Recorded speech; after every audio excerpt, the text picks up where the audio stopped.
اللہ الرحمن الرحیم۔ السلام علیکم ورحمۃ اللہ وبرکاتہ۔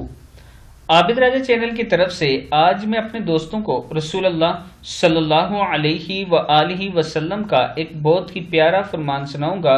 آپ دوستوں نے اس پر ضرور عمل کرنا ہے۔ حضور صلی اللہ علیہ وآلہ وسلم نے فرمایا، جو شخص نماز فجر پڑھ کر سورہ انعام کی شروع سے وَيَعْلَمُ مَا تَكْسِبُونَ پہلی 3 آیات تک پڑھتا ہے، اس کے لیے 40,000 فرشتے اترتے ہیں۔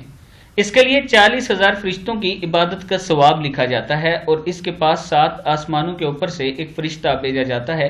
اس کے ساتھ لوہے کا ایک ہتھوڑا ہوتا ہے۔ اگر شیطان اس کے دل میں کوئی بری بات ڈالتا ہے تو فرشتہ اسے اتنا زور سے مارتا ہے کہ اس کے اور اس شیطان کے درمیان 70 پردے حائل ہو جاتے ہیں۔ پھر جب قیامت کا دن ہوگا، اللہ تعالیٰ ارشاد فرمائے گا، میں تیرا پروردگار ہوں اور تم میرے بندے ہو، تم میرے سایہ رحمت میں چلو اور کوثر سے پیو اور سلسبیل سے غسل کرو اور بلا حساب اور عذاب جنت میں داخل ہو جاؤ۔ کتاب کا حوالہ یہ نیچے موجود ہے، آپ دیکھ سکتے ہیں۔ آپ دوستوں نے صبح کی نماز کے بعد سورہ انعام کی پہلی 3 آیات ضرور تلاوت کرنی ہے۔ السلام علیکم ورحمۃ اللہ وبرکاتہ۔